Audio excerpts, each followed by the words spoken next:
And actually, that makes total sense. Yeah. Because I know me. You know, so that's our life mission. That's the McShin's mission. You don't have to understand my boundaries to respect them. Well, no, I'm the president and co-founder of McShin, a person in long-term recovery from substance use disorders. How do you go about fixing the damage in the trust between the family after you get out? Like, okay, I gotta work on that. Like, Celebrating my 6 months. Didn't have cake. Yeah. gosh, you're scary.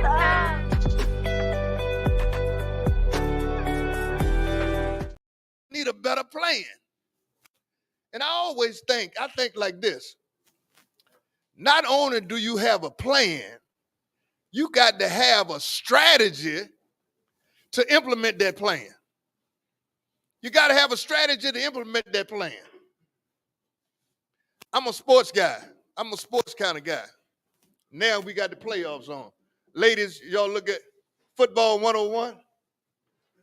Okay. Football 101. I'm going to give you a tip now.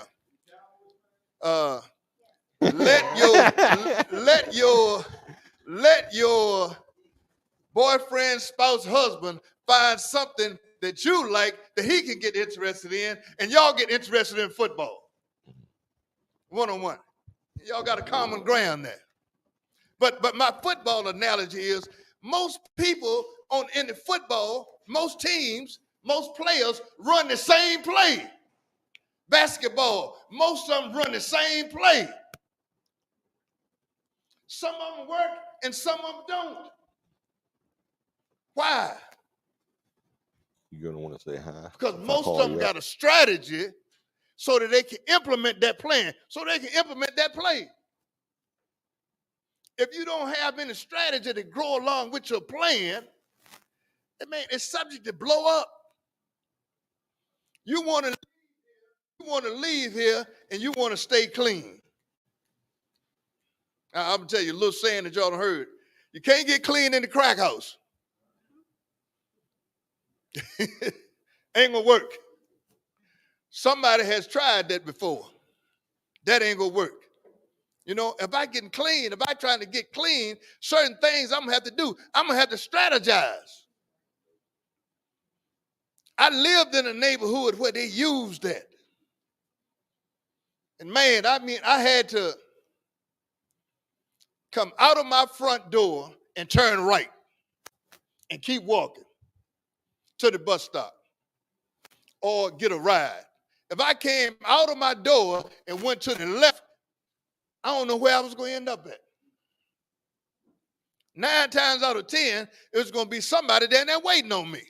I get it. I'm holding, you know. And they don't care nothing about you just getting out of jail. So my plan is to avoid that. What I say about your plan and what I say about life, sometimes, man, we got to make adjustments. Sometimes we got to make adjustments. We got to have that going on in our plan. You know, if you get out there and you see the plan ain't working, and then you continue to take steps in that direction, if I get out my door, my gate, and turn and go left, and 3 people done approach me about buying some crack. 2 days later, I do the same thing. 3 people again gonna approach me about buying some crack. And what they say, the old saying, you sit in the barbershop long enough, you will get a haircut. You know what I mean? So you got to strategize, man. You got to think, you know, what you gonna do when you leave here. I mean, it's for me anyway, to leave here and then you get this program and you get all of this stuff that's thrown at you. I don't know what your plan is to digest it. I don't know. Sometimes that's why we got programs out there.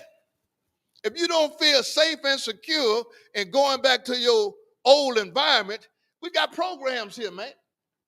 They got any number of programs. And they got McShin that you can go to. And the program is to help you ease back into society. What I understand about this plan, most of us go out and we try to get back what we lost right away. Right away. That doesn't work. And I think about it, what have you lost as a result of incarceration? The bigger it comes to me, man, it's some integrity and some trust. And then when we step into our families and they don't trust us, they don't believe us, and the integrity is not there, then what happens? Anger. I'm mad. I'm pissed off. They don't trust me. Why should they? I understood when my people didn't trust me because I had let them down. I had disappointed them. And I was being accountable. I was being real. I don't just trust anybody because they think I ought to trust them. I don't just trust anybody because I met them. Family members the same way. I don't just trust them because he my brother or my sister or my cousin. You got to show me something, you know? So, man, I plan, I strategize, I process stuff. You know what I'm saying? And the big thing about it is once you leave here and you go to another program, they'll show you how to process stuff. You know? Because that was a weakness of mine, process stuff. I always listen to the little man on my shoulder. I always.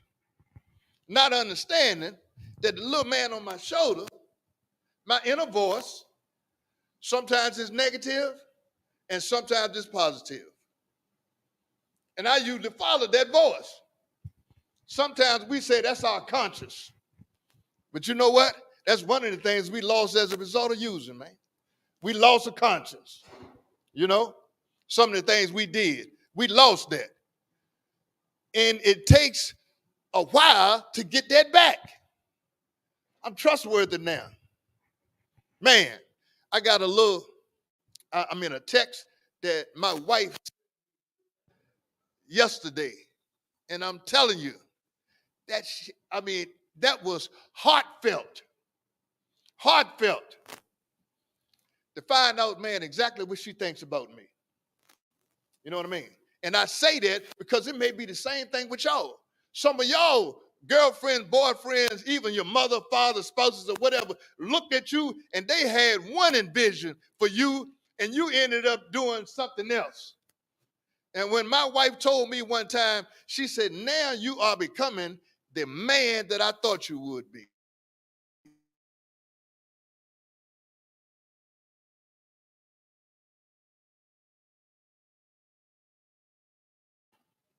Plan on it. Strategize with it. I thought I knew what it was to be a romanticist when I was young. I ain't know nothing about that. I'm just learning over the years what it is to be romantic. Giving her what she wants without even asking for it. You know what I mean? I rub my woman's feet. I rub her back. Her head. You know what I'm saying? You know, I'm learning, man. I'm learning. Because those are things that I didn't know. And I plan it, man. I plan on doing that. You know what I'm saying? And your plan, man, you got the plan because the plan is a little deeper than this outside stuff. The plan is in here. You got to pull this stuff out. Honesty. That ain't from the outside. That's some stuff that's deep down, man, that we got to deal with. So in our plan in here, man, our plan while you're in here, try to be honest with yourself. You know, screwed your life up. You know what I'm saying? Be accountable. Be honest. And take it from there. Man, this is a McShin program partnered with Sheriff Gregory Jail because it was a need for it and because this is our passion. This is what we love doing. I don't know, y'all may not have met, but y'all have heard about the McShin program. If not, you're hearing about it now. One of the biggest RCOs in the state of Virginia. Recovery Community Organization, right? One thing about this, and I just heard this today, one thing about this, going to a RCO, they speak your language. They speak your language. And that's the first step. That helps. When you got somebody that can identify with you, about you, and that's necessary. For us, it was necessary for me to have somebody to speak my language. When you go to church, they're speaking a different language. You know? Sometimes you go to see a therapist, they speak in a different language. McShin, they speak in your language. And I'm grateful. With that, man, I want to introduce you to the founder of McShin, one of the founders of McShin, John Shinhouse. Hey, give Marshall a hand for that inspiring opening. That's a clap. Yeah. You got a band song. What my love, man. I love this guy right here. Yeah. I love this guy right here. That's This two-way guy- street there for Yeah, sure, yeah, man. Yeah. Thank you, He Marshall. gave it to me. He gave it to me when I was in the Richmond City Jail in 1970, 1980, 85, 86, Whenever 87, it something was. like that. Whenever it was. And Marshall's living proof. You Yeah. can meet a guy during a jail meeting. They listen to what's being said. He gets out. He follows instructions, okay? Flies right. Now look at him 30-something years later. Got the family back together, got the kids out of school, off to college, doing well as adults. And him and his wife, God bless Brenda, though, man. I tell you bless what, her. she hung in there all these God years, bless her. and now that they're off into their fourth chapter plus overtime, Yes. probably. Who knows? Yes. Who knows how far this Three is going score to go? and 10 years. Yeah. For those of you who don't know me, I'm John Shenhouse. I'm a person in long-term recovery from substance use disorders. For me, that means I've been clean and sober myself over 40 years and been coming into buildings like this, giving that hope shot. Real simple stuff, what we do. We're glad to be here. I'm glad the sheriff lets us come in here and do this hope shot. I know Great some man. of you getting something out of it.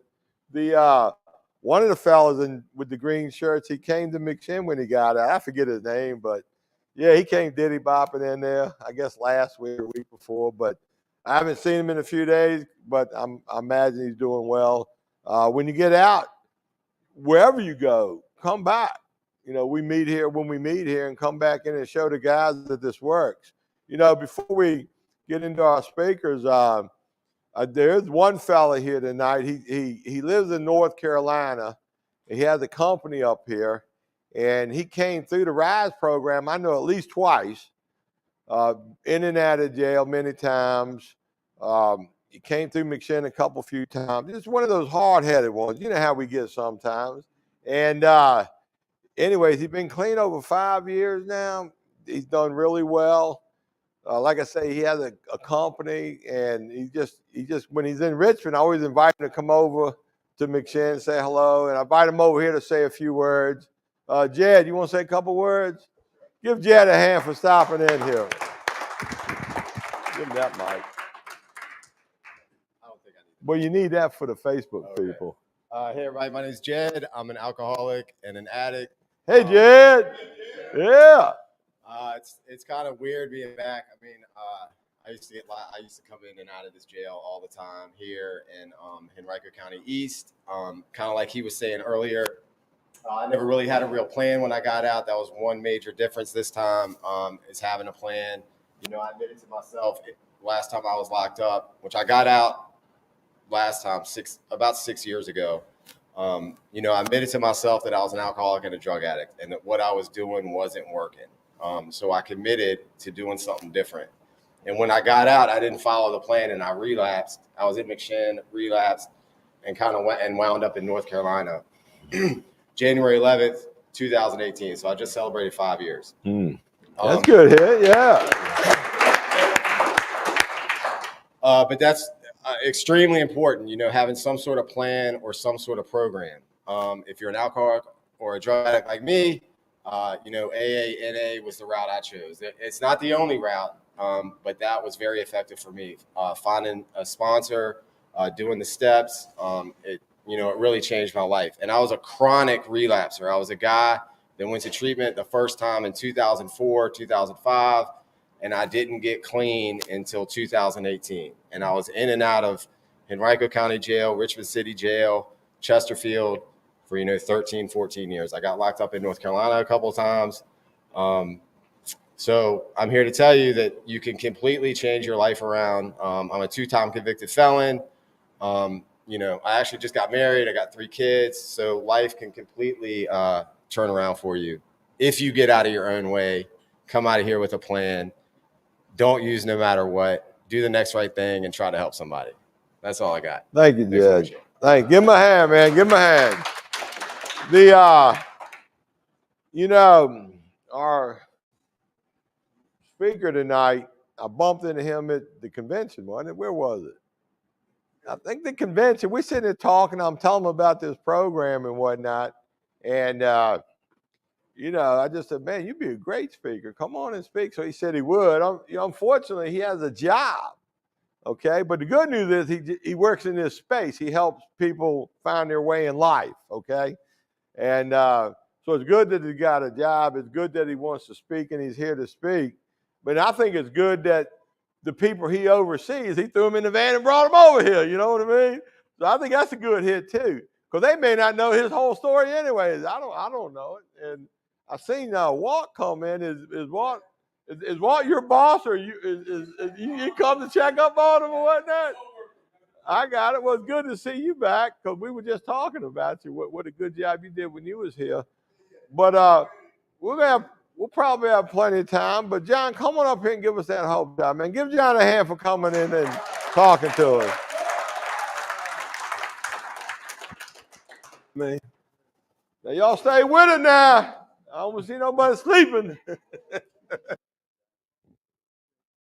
I'm John, man. Been a long time since I've been up here, right? Thank you, Marshall.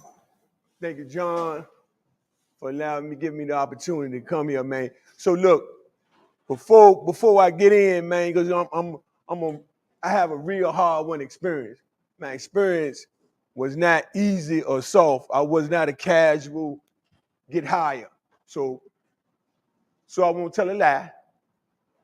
We're going to take a real quick moment of silence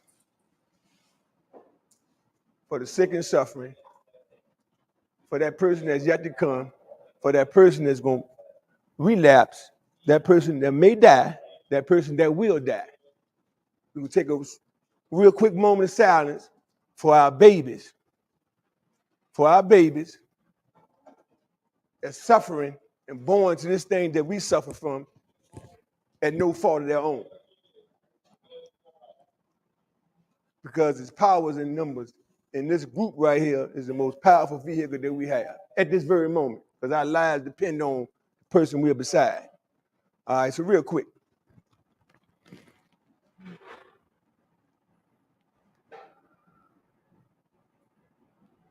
Thank you. I'm John.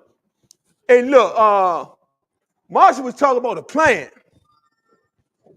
Let me give a little backdrop on me. What you see right here, I've been in this process now for coming up on 19 years. 19 years. April, I have 19 years on this side of the fence. 19. Yeah, you got to clap for that one. That ain't no casual clap, you know what I mean? Because, I had a real hard-won experience, and Walter is a part of my story because I was in treatment. I'm going to tell you, I've been in treatment 9 times. 9 times. 9 times residential treatment. Been in the penal institution, prison 3 times. Spent the majority of my life in institutions. I jumped off the porch real early. I thought I was this cool, suave dude, Y'all, you know what I'm talking about. That dude on the corner. I love the block. You know what I'm saying? I love the block. I loved everything that came with it. I went into this illusion that I was going to be, I wanted to be Free Ray Ricky Ross. I wanted to be him. I wanted to be that dude. I wanted to be Run DMC. I want to be Eric B. and Rakim. I want to be Nino Brown. I want to be Scarface. I want to be all of those dudes in the beginning. I wanted to be something that I want. I was not comfortable with who I was. My name is Jonathan. And where I come from, you know, most people, I come from the projects, and most people that I knew the name was Jonathan, they lived in the house. And so as growing up, I never wanted to be Jonathan.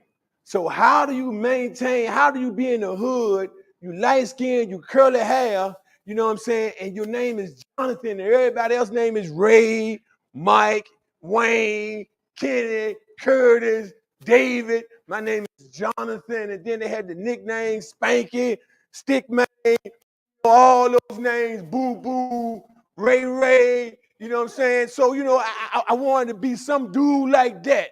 See, all of them, you know, I had to be in the house at a certain time. I had to pray 5 times a day. I ate no pork. You know, I didn't know what it was to have a TV in the house. You know what I'm saying? I couldn't do it. But I used to see all the other kids outside. So I'm talking about measuring up. I didn't have a plan. I wanted to measure up to somebody else that was over there. You know, I didn't know. Listen, man. Growing up was not pleasurable for me because I didn't have the things that everybody else had. So I always wanted to be something that I want. So I started chasing early. So when I started chasing early, I seen how, you know, the guys, you know what I'm saying, had the long, you know, y'all, a lot of y'all young, but the older folks, you know, the long massive leather coats, you know what I'm saying? I saw the guys, you know, with the, you know, like talking real slick, you know, standing on the corner, like, you know, like everybody on the corner. Hey, what's up, young blood? They won't do nothing all day. They just was like this all day long. You know, hey. They pull out their pocket and they flip through and they go to the store back. You know, oh my God, they ain't working the pass shop. They look real flat. I said, oh, I want to be that. My mama worked 3-4 jobs, had mental health issues. We was eating for real. We was eating beans and rice. You know what I'm saying? We couldn't eat no pork, man. I didn't know what a Hostess cupcake was. You know, none of that, man. I didn't drink a Pepsi so cola until I got like into high school. Everybody else had to be in before a dark. It was not fun. I saw all the kids running around outside. I wanted to be a part of that. And then my mother would say, Jonathan, I say, hey, don't do that. My sisters and them say, Jonathan, come in now. Everybody say, hey, Kool-Aid. That wasn't mine. I wanted that. So I started venturing out. So one day, the dudes were smoking weed. And when they started smoking weed, that ruined my life. Because I was so attracted to the dudes that had no responsibility. See, everybody that had responsibility, they went home, they worked, they came home, they do it all over, exciting. See, the dudes that didn't have any responsibility, running around like wild wolves, you know what I'm saying? They was all outside times of night, they walking all them down the islands, you know what I'm saying? You see them doing, and everybody talk, and all the dudes that didn't have no responsibility, all the girls like them. And all the girls like them guys, all the bad boys. So I wanted to become a bad boy. So then I had to figure out how to become a bad boy. I had to get a nickname. Now my family called me Boogaloo. That ain't sound too tough. So they shortened it up to Boogie. Oh man, I was on to something then. Because the Boogie had that name, that ring to it. That sounds better than Jonathan when you're on the block, you know what I'm saying? That sound.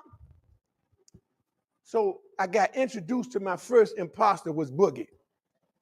I had to leave Jonathan alone if I want to survive out here in the streets.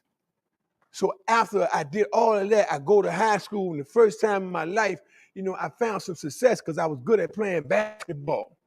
And from playing basketball, I was introduced to my brother. My brother, he was a hustler. After he graduated from high school, right, and one dropped out of high school, they wanted to get some money from my house and my mother. They said they wanted to eat some grease. So when they left and they ate some grease, right, oh well, one of my brothers became a pimp. And this is the time, Marshall, in the 70s, when Ron O'Neal was in style.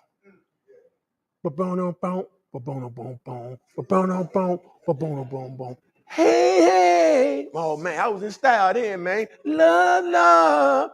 Man, the Cadillac, oh, my God. The pool hall, oh, my God. Man, we had long wavy hair. You couldn't tell us nothing. We was in style. We was light-skinned then. We was in style. I bought into that illusion. And from then on, I was chasing behind my brother. Now, I told you I was brought up in a strict, staunch faith. So that means that, I had to wear a suit. I was brought up in the Nation of Islam. So we prayed 5 times a day. We wore the same suit, the same thing over and over again, right? When my brothers left out the house, they stopped wearing master coats and all that. And my brother was wearing, lime green and popcorn. Oh, my God, he was cool. Now, that was cool when I was in elementary school. But he started giving me his hand-me-downs. So in the 80s, guess what? I was wearing the popcorn sleeve, the lime green, the massive, and the stack heel shoes. I thought I was cool until I went to school and everybody said, that shit ain't in style no more. So I had to come up with another idea.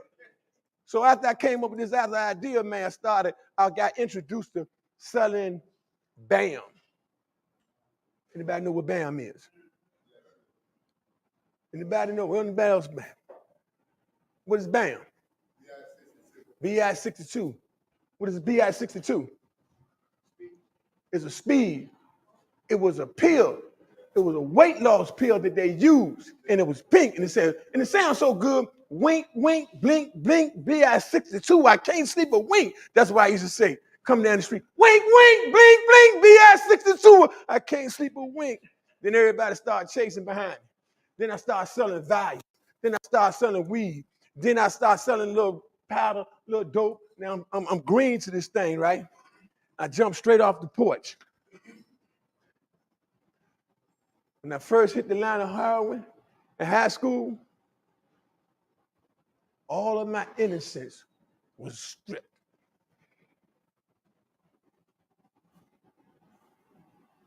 From that point on, every dream, every aspiration that I had, it was gone. I bought into this illusion that I was going to be Nino Brown, Superfly, what's the Scarface, what's the other one? Max Julin. I bought into all those images, right? But then check this out. But what happened was I did not read the small print that was associated and attached to it. It's come with instructions. And the instruction says this right here. See, you're going to get this fast money because I really didn't like who I was. And in the meantime, I'm creating kids. I didn't like who I was. I wanted to measure up and I wanted to be your friend. I wanted everybody, my name ringing in the streets. Oh my God. That, I come outside, I swear, hey, this is me, hey. This is me, hey, everybody see me, everybody see me. At the end, the small print said, you're going to become homeless. You can become an IV user. You can become irresponsible. You become a jail penitentiary dude. You become treatment savvy. You become the master of your own self-deception, which means I'm the only one that's going to believe my lie. I'm the only one in the parade.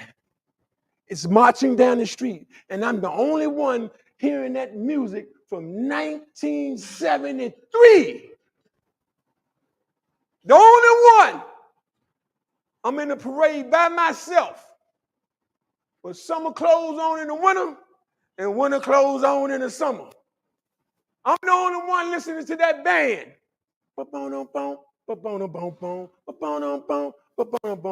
I got a triple fat goose coat with no feathers in it.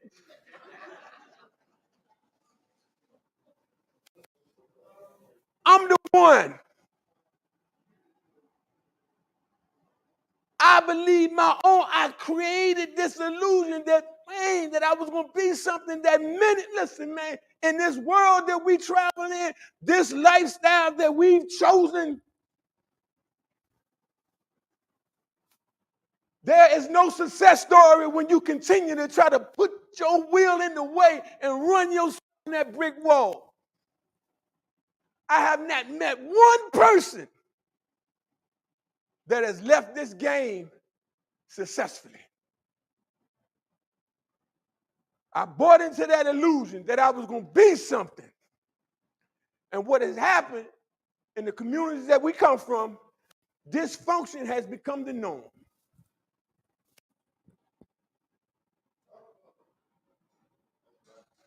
Building it up to tear it back down is my claim to fame, shorty. That same story that I was telling in 1980, that's insane. Trying to tell that same story in 2023 about the amount of money that I had in 1983. The cars have changed. The clothes have changed. The money has changed. Even the damn laws have changed. But my being a master of my own self-deception has not changed. I'm fighting a fight that is fixed. Marshall said something so profound. It's 5 unidentified when you're asking yourself, why the? I can't paint y'all, excuse me, TV land. I can't paint an ugly picture using pretty words. There's nothing pretty sitting here. There's nothing pretty about continuing this. There's nothing pretty about robbing my mother, my sister, my father, my boy, my husband, my children, my grandchildren, my loved ones, or they're asleep. There's nothing pretty about it. There's nothing pretty about robbing the people that support me. Nothing. So I can't paint an ugly picture using pretty words.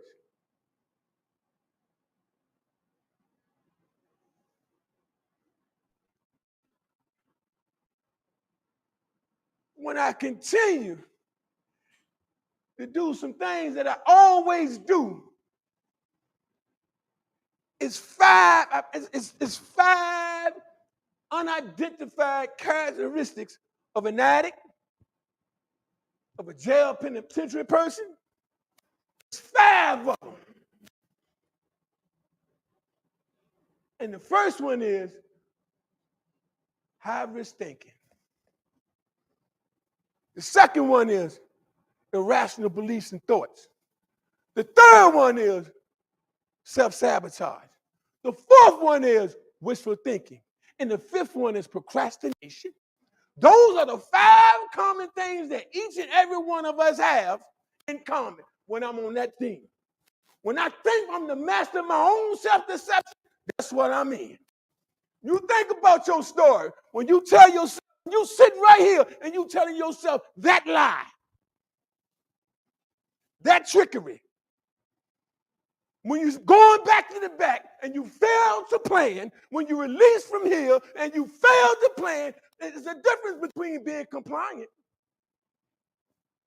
We know how to not catch a charge while I'm here. See, my thinking was, look, we back then, I don't know about now, you had 72 hours reporting. Has it changed? Say it again. Has it changed, young blood? Huh? Has it changed, bro? Has it changed? Has it changed? Has it changed? Has it changed? Man, talk to me, man. Come up here, man. See, one of you sitting right in this seat with high risk thinking. You know, you catch an institution charge. I get that from when you catch an institution charge, they ask you, what was your risk thinking? Have you ever been to the institution? You, yeah. You, yeah. You, maybe. You, yeah. You over here? Have you been to the institution? You, yeah. You back here, have you? Have you? Can I bring him up front center? My man, come here. Come up here. My man right there. Yeah, come up here for me. Come here. Come here, Shawty. Come here. Oh, it's easy, baby. It's all love. Come over here. It's all love. Come over this side, Shawty. So look, check this out. For the fathers, sisters, everybody in attendance, including Marshall over there. How many times, who's a convicted felon? Who's a multiple convicted felon? Who's been in institutions? Have you been in an institution yet? Have you been in an institution? So check this out. Raise your hand up, Ross. You ain't always sitting right there. You ain't always sitting right there. The point to this is that with your high risk thinking, everybody has risk thinking. But for us, we have high risk thinking. We take risks, unnecessary risks. We think high. My high risk thinking feeds my irrational beliefs and thoughts. And irrational means what? You look like a smart guy. What does irrational mean? It means not logical. So my high risk thinking will tell me to invite into, increases my irrational beliefs and means it's not logical what I'm thinking. It always leads me to self-sabotage. That's 3 behaviors that we act out on. And then from there, what happens, then after we get caught, we have wishful thinking, which is not a reality. You can't have wishful thinking without action. But this is the one that hinders us the most. Procrastination. I put off tomorrow what I can do today. So, in saying, you saw the brothers and sisters raise their hand. If I don't get and identify when I'm thinking high risk, you are looking at your future.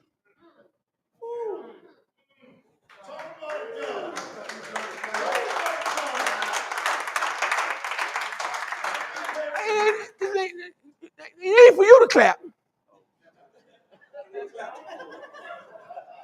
Because this situation here that we're in, because it goes back to us understanding that dysfunction has become the norm in our community. For us, we walk backwards. Everybody else walk forward. We walk backwards. That's why I said for our babies. I got sons your age, man. I got grandsons. I got a how old are you, Champ? 25. How old are you? 20. I got a grandson that's 23. I have a grandson that's 15. My grandson, and this thing is progressive. That's why I say for our babies that's born to this thing at no fault of their own. It ain't their fault.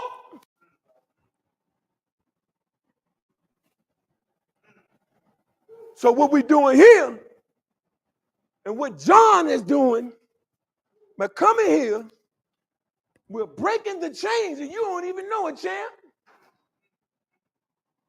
Understanding that my high risk thinking, because somebody got it, it's all right.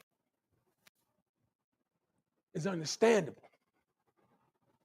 But is it acceptable? Because I have a goal. What's your goal, young blood? Okay. What's your goal? Be successful and don't come back. Now,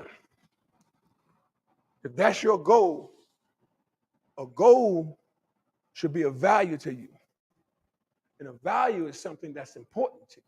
And if that is your goal for you and for all of us, we have to learn how to identify when I'm thinking high risk.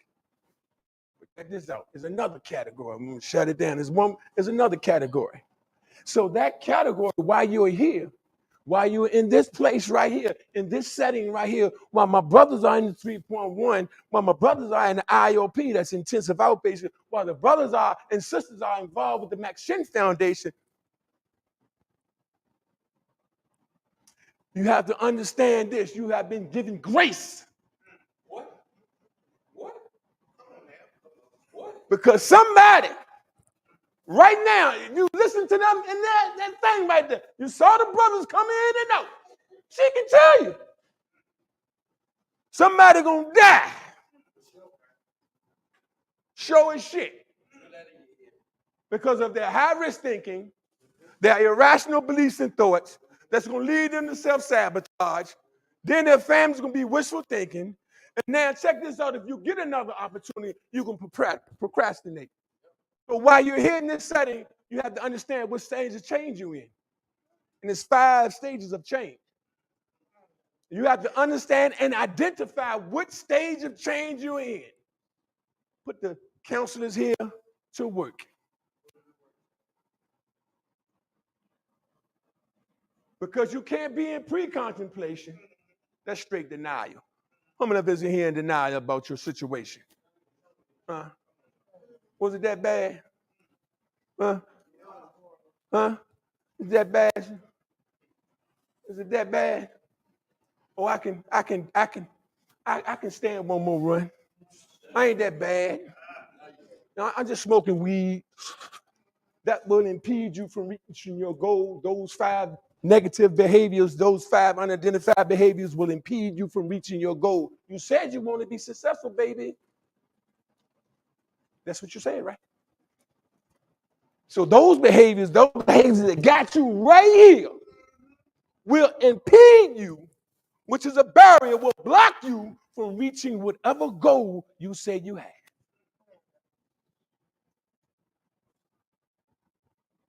So now you may think about it as a contemplation. It's 5 stages of change.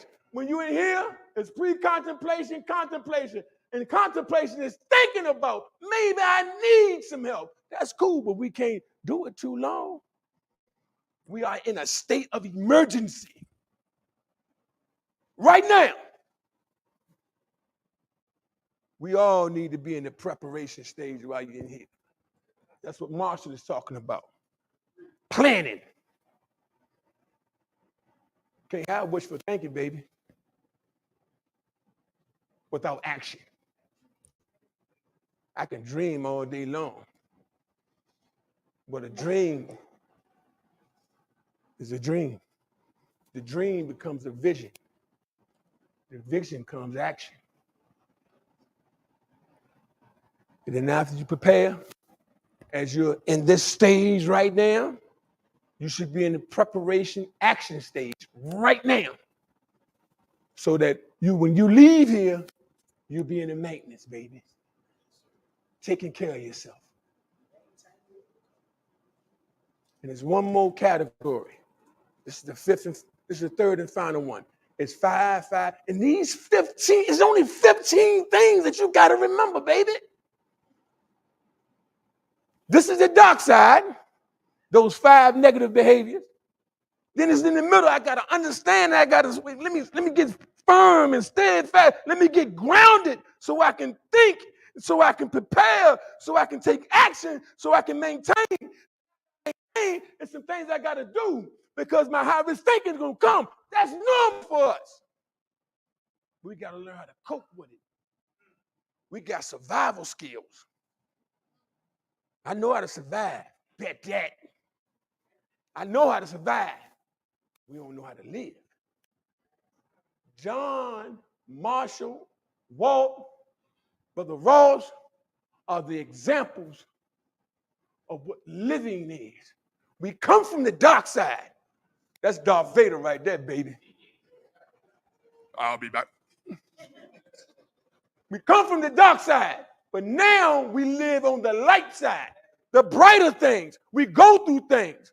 So look, in order for my high risk thinking won't overwhelm me and overtake me, I got to have some hope. So when John said, yeah, y'all can come, hope is one thing. It's an expectation of a desired thing to happen. When you got here, when you slid through this door, you was hopeless. When John started talking to you, you found some hope, some light in your eyes. But now how do I take care of the hope? Because I can't have wishful thinking, baby. Personal responsibility. Key recovery concept number 2. Personal is inner, man. Responsibility is a duty. Personal responsibility. The third one is education. That's what you're doing here now. You're responsible for your dreams, obtaining them, getting them. You're responsible for your goal. It's nobody else's job. Your responsibility. But you can't just go half-cocked. You have to educate yourself. And educate means to research. Key recovery concept number 4. I go by these daily. Because like the brother said, not everybody's going to do 12-step model. That happened for me. It saved my life. It happened for John. It happened for Walt. Marshall.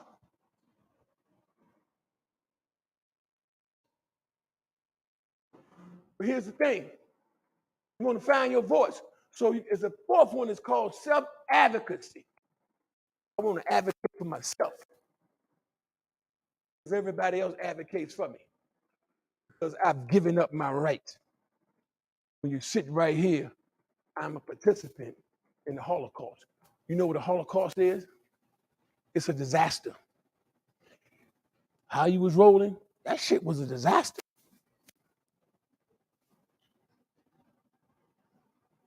Holocaust. Holocaust. You are a Holocaust survivor.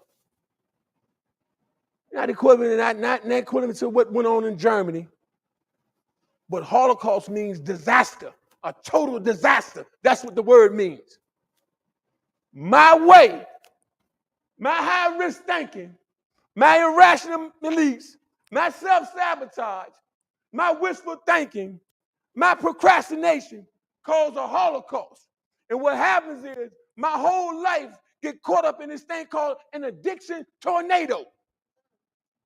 My whole life is a whirlwind, spinning out of control, constantly building up to tear it back down.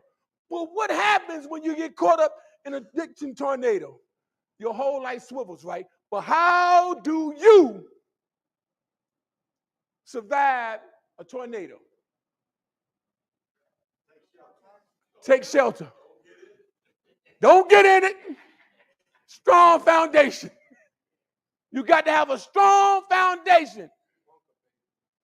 So when my high-risk thinking and all this shit happened, all this shit happened, the bills come, all this shit happened, all this stuff happened, the addiction tornado comes up. I'm good at going to the tornado. That's what John's talking about. We run to them. We run cool. We slide. We dance. We glide to the tornado right here. Right here. By the time most of us leave here, we caught up in the addiction tornado we don't even know yet. Failure to plan. So the last one is because self-advocacy is so important, you finding your voice because everybody advocates for you. So when you go to your doctors and when you go places, and when you talk to your lawyer, when you talk to your probation officer, you want to advocate for yourself. But check this out. We want to do it effectively. I want to communicate, which is only transferring information to them effectively. And because what they know, when we're in the wrong, we come kicking and screaming, talking shit. I told him they don't like me. Fuck them. I got a nasty PO. you want to advocate effectively. And the fourth one, and the fifth one, final one is support. We got to find that support. So what Marshall is saying while you're here, I want to get involved with something. I want to be able to sustain my sobriety, my recovery, my clean day. How do I maintain it? How do I sustain it? You can't do it with wishful thinking. Because from what we learn from and what we go through, those situations that we place ourselves in, most of the time, they will come again. It's natural. But how do we handle them? How do I avoid it? You're a cool little young dude. You're a cool little young dude. How do I avoid coming back into this setting again? Say it again. How do you avoid it? How do you avoid it? Change my way of thinking. And how do you do that?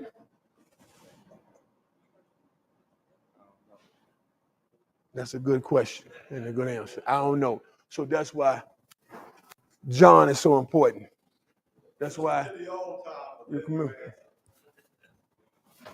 Marshall is so important.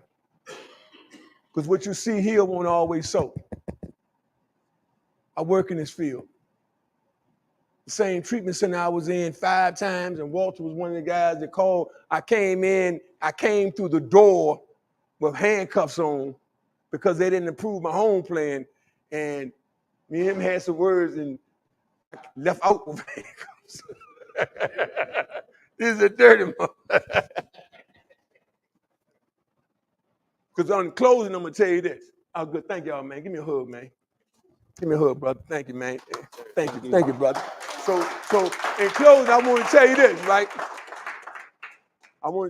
right?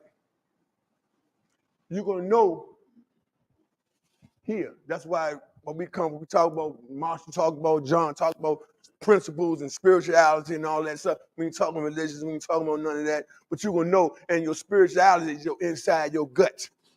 You're gonna know in your gut. You're gonna know right here when you're gonna be willing to do something else. You know it. I knew at the end of my road, I knew I was gonna do something different. I knew it. I was walking around with 3 needles broken off in my arm. Endoclinitis.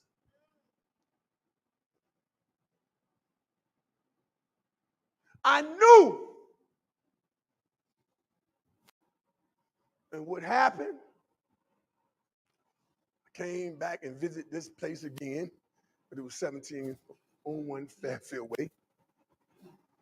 I knew though, the jig was up. And I have not, and this is about progress. This is not about perfection. This is about making progress in my life. It is not about perfection. But check this out. The same treatment center I was in 5 times, I wound up working in 8 years. See, progress, planning. I never had a job till I was 38. I never have a driver's license. I got one. They said I wasn't never going to vote again, but I never voted. I voted when I was 51 years old. First time in my life, I got my rights restored, in other words. They say I was a lost cause. But because of folks like John, who advocates for us, who pushes the needle, who constantly for over 40 years stays on the grind, because of that, and because of his desire, because of Walt's desire, because of Ross's desire, Marshall's desire, I saw this attraction. And through that attraction, I found some hope. And through that hope, I was introduced to freedom. And through the freedom, I'm able today, my grandson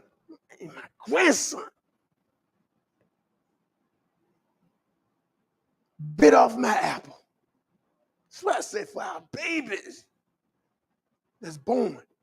They're born innocent. At 12 years old, his innocence has been taken away. He's been incarcerated now for 3.5 years. 12 years old. But because of his move, and look, check this out, just not getting it, but with consistent action, being proactive, that gave me the courage and the inspiration to become aspire, and I aspire to be an advocate for my people. Y'all my people. They say we ain't shit, but we the best of the best. We are the best of the best. And you know why? We ain't afraid to buck the system. But the only thing we need is guidance. And through the guidance, I'm able to grab their hand. Gives me the courage that I need. That's my key recovery concept number 5, support that I need. I now sit on my grandson's treatment team because they view him as his charge.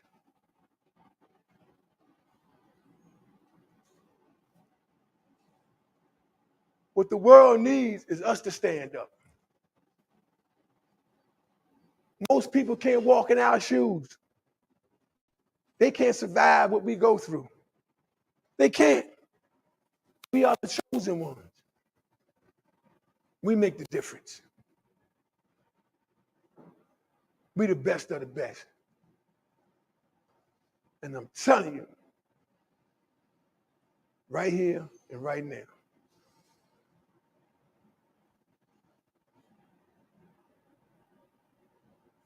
the best decision I made was to stick with that decision to do something different.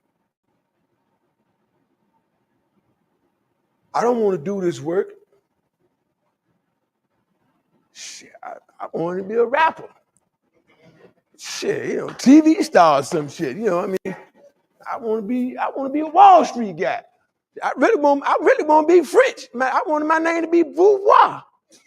Shit, I want to be a sophisticated. I want to have ascots on and go to the cigar lounge.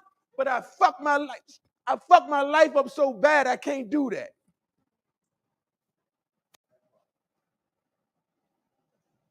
And I'm telling you this. In closing, if you understand this one thing, and you check if the sheriff allows, wherever you are, if you put a request in to check from this time you leave here until tomorrow morning, if you can do the stats on how many people are going to die as a result of how we live, and it won't you, it won't me, God, the creator of the heavens and the earth, has given a wretch like me an opportunity to live 2 lives in 1 lifetime. 2 of them. But look, check this out. Money. I can't afford to straddle the fence. No, sir. Straddling the fence is over for you, baby. The game is over for you, baby. The game is over for you. I got to pick a side. I guarantee you tonight, more than likely, you will be getting the news tomorrow morning about who perished and died in a horrific death due to high-risk thinking, irrational beliefs and thoughts, self-sabotage, wishful thinking, and procrastination. And it won't you. It won't you. I want to thank y'all for allowing me to be in the presence of greatness. Of greatness. I want to thank you. We are the best of the best. I want to thank you for allowing me to be in your presence, for gracing me with your presence. You are what I need to keep pushing and fighting on. Because just last week, Sunday, I got a call saying one of our guys who straddled the fence committed suicide because he just couldn't take the pain.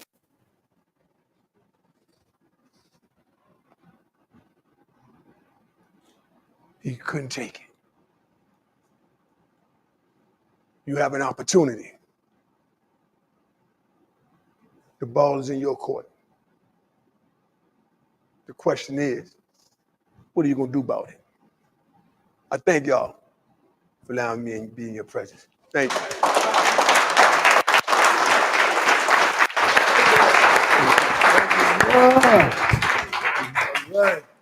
Thank you, John. Wow, man, I tell you what, man brought fire. He brought truth. I've listened to you share, John. I'm thinking, thank God, when I was 23 years old, I had a bunch of old guys like you come to me, tell me what you were telling those two young fellas. I was 23 when I got clean. I heard the same thing. 1982. Pulling me out, say, what are you going to do? You're going to keep getting what you get if you keep doing what you're doing. If you do active addiction-related stuff, you're going to get active addiction-related results. If you do recovery-related stuff, you're going to get recovery-related results. Mm-hmm. Another hit about us old-timers, no, what we did yesterday ain't good enough for today. No, we got to do today what we did yesterday, so if tomorrow comes, we equipped to deal with it. Yeah. Now here's a hit. It's hard being in active addiction. We know that, right? It's hard going through the criminal justice system. This shit sucks, okay? Okay. Recovery, it can be hard. Trust me, okay? It ain't easy staying clean 40 plus years. You know how hard it is? I had the same cell phone number since 1985. You know how hard it is to make that phone payment every year, decade after decade? Yeah, but it's worth it. I got a goddamn cell phone. Yeah. My mortgage was difficult making those payments, my car payment, all that stuff. Yeah, it's hard, but guess what? God don't give us no more we can handle. Yeah. And the best part about it is it's only a day at a time. Yeah. We can do anything a day at a time. They told me in rehab years ago, they said, look, how many of y'all would like a great life, a great relationship, a great job, just wonderful everything? How many of y'all would like to live to be ripe and old and live life on life's terms, All the hands go up. In our case, all we got to do, just for the day, don't pick up. Yeah. Find your people. Mm-mm. Share that shit. Simple as that. I don't know how old you guys are. You couldn't have been much older than I was when I was 23, I was only arrested 12 times, 4 times in foreign country by the time I got here. But I was fortunate. I was BC before crack, and it was all catch and release back then. Nowadays, they suck you up. You're doing life on the installment plan. I know some of you personally, and I know how many times you've been in and out. So, God, John, I'm so glad we done bumped into each other and you agreed to come out here. And your people you brought with you, you're fortunate to have that man as your 3.10 whatever, I mean, yeah, y'all are blessed. We got Walt in the house tonight. Walt, I want you to come up and maybe send us a little peaceful God-loving message because I know you love to do that stuff. Go ahead, talk, baby. Marshall will give you that. That's for the Facebook. I need Marshall Mike. Okay. Hey, Gleason family. I mean, it's always an honor to be in the presence of God's people. You know, I'm a recovering addict, man, and I'm grateful to be clean. And if this setting, your first time, have an opportunity to come, you knew welcome. I've been following John for a while. You know, John have carried me some places to carry the message. And the message is that any addict can stop using, lose that desire to use, and find a new way to live. You know, I thought stop using was enough, but staying clean got to come first. You know, one of the blessings in staying clean is what just took place, man. You know, what John, the message he carried, you know, you guys taught me how relapse could be a great setup for a good comeback, you know, because everybody don't make it the first time around. And John, man, going through 9 treatment centers, man. And I was about 7 years clean when he came through the facility that he was talking about. You know, even working in the field, you grow that relationship, you know, with the people that God has called you to serve. Because being a servant is the most important gift, you know, that you could ever be serving. You know, it was great opportunity for me to serve John, you know, doing that, his last transaction coming through recovery, right? But at the same time, in serving people, you can't sanction their behavior. Right, you gotta hold them accountable, right? And that was one of the greatest things, you know, Deshaun, that I think that happened in me and John relationship. You know, I held him accountable. I held him so much accountable that I called the Department of Correction, said, "Come get him." And that was one of the greatest things. You know, when I tell the story, I tell it my way. When John tell the story, he tell it his way. But the truth is, he got put out. He went back to DOC, you know, and he came back, you know, and look, 8 years later, he was working in that same facility, man. You know, and since that time, you're talking about 19 years later, man. You know, look, there's a lot of things that we go through, because I had the same story. You know, the same night I completed treatment. 46 days of treatment, man. The same night I completed, I went out and I used, you know, and my therapist, he had told me, he said, Walter,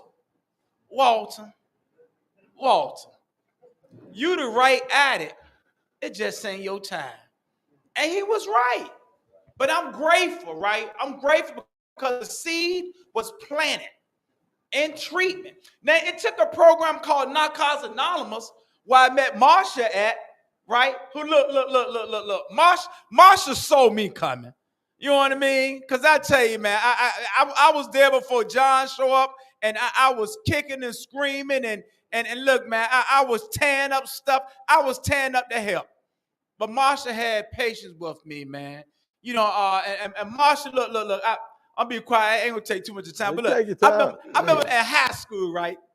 Man, I wanted to play high school sports so bad, man.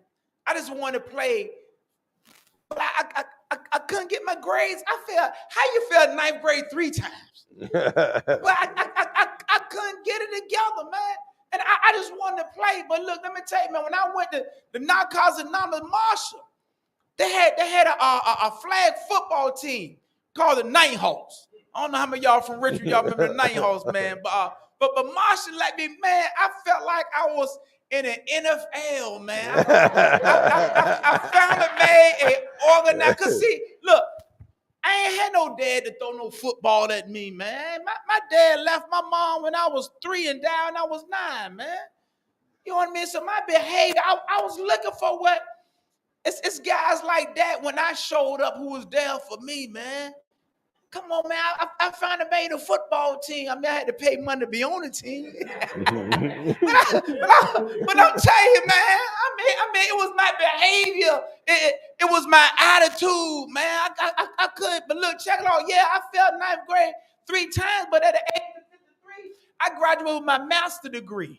Oh, y'all didn't laugh at that. You can clap for that. Can you leave? Come on, you can give me that, man. Come on, man. Come on, man. And look, that's what I'm talking about. When you stay clean, man. You know what I mean? I ain't been locked up. Look, check this out. I ain't been locked up in 21 years. So, you know, now check it out. I've been clean 27 years, right? But check it out. I ain't been locked. So that tell you I was clean and still putting my hand on females and still getting locked up. I'm telling you, man. But see, that's what the program do. The program would take your mess and make it into a message. Because check it out. Not only ain't been locked up in 21 years, I've been divorced 2 times. Come on, man. I got 3 different baby mamas. Come on, man. And all of that stuff, right? All that stuff, man. How about this? I do marriage counseling. I'm telling you, man. Look, your mess become a message, man. So all that stuff what y'all doing right now, all this stuff y'all doing, you know what y'all doing right now? Y'all developing y'all experience, y'all strength, and y'all hope. And when God puts you in a position that you can share your mess because it becomes a message, man. Come on, man. Come on. Your rap sheet becomes your resume. Come on, man. You talking about being locked up now, come down to the jails and I carry the message. I'm a licensed ordained minister, man. You talking about all the behavior, man. You talking about being on crack, being on drugs. Now I'm a licensed. I've been certified. I'm licensed through the state of Virginia as a substance abuse counselor, man. Because I went, it took me 16 years to get the degree. Yeah. But how many y'all gonna raise y'all hand with me and say you got a master's degree? Come on, man. Come on, man. Come on, man. So this is what I want you to do. I want you to continue to live your life out loud. Come on, man. Because you are becoming an attraction, man. It's your experience, man. And then you find people, right, who use hopeless dope fiend like us, put us in position to empower other people to change. Listen to all that stuff John shared, man. And his lifestyle. And look, he got a cool swag. Don't look, he got his hat back. He got a little cool swag. He ain't lose all that stuff, man. He ain't lose. Hey, and that's an attraction. That's an attraction. That's an attraction, man. And that's what we about, man. We about an attraction, right? Rather than promote. Look, I remember people used to try to promote, the church people, the Nation of Islam, the Jehovah, they used to promote. Come on, man. Don't care about your religions, man. This is spiritual, man. What comes from the heart reaches the heart. Come on, just share your truth, man, and you will be drawn by the truth. So look, man, this is your first time here, man. I hope it's your last time here, man. Unless you're coming back to carry the message, man, right? But look, man, I don't know what you're dealing with. You know what I mean? I don't spend that much time with you. But I can promise you this one thing. Whatever's in front of you will soon be behind you if you just don't use. Thanks for letting me share. Gotta give that back to Martin. Thank you, Walt. Thank you, Walt. I just got this one thing to say. After John shared, right, before I got here, I was doing my homework, right? Yesterday and today, I had a couple of topics to throw out there. I came up with, the plan. Like don't plan to fail and all that. The other topic that I wanted to throw out there was you're not alone. You're not alone.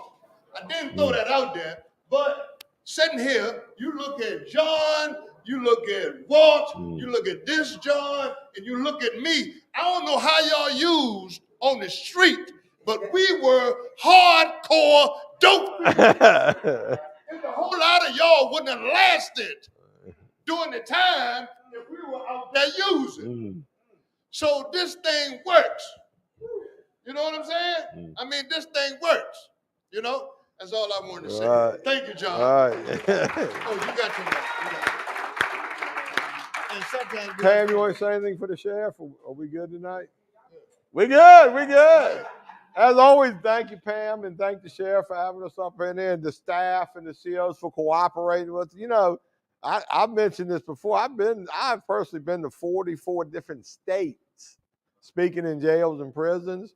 And it's rare when you find a relationship like you guys got here with this sheriff and this jail in this county. So you need to count your blessings on this and take advantage of this. Do not choke. Don't blow this opportunity. I mean, And another thing, I know it's hard to get excited when y'all go back upstairs and do your thing, but trust me, man, get some excitement about your future in recovery, okay? Because I'm telling you, man, this stuff is real, and it's there for the taking, you know? You ain't got to die.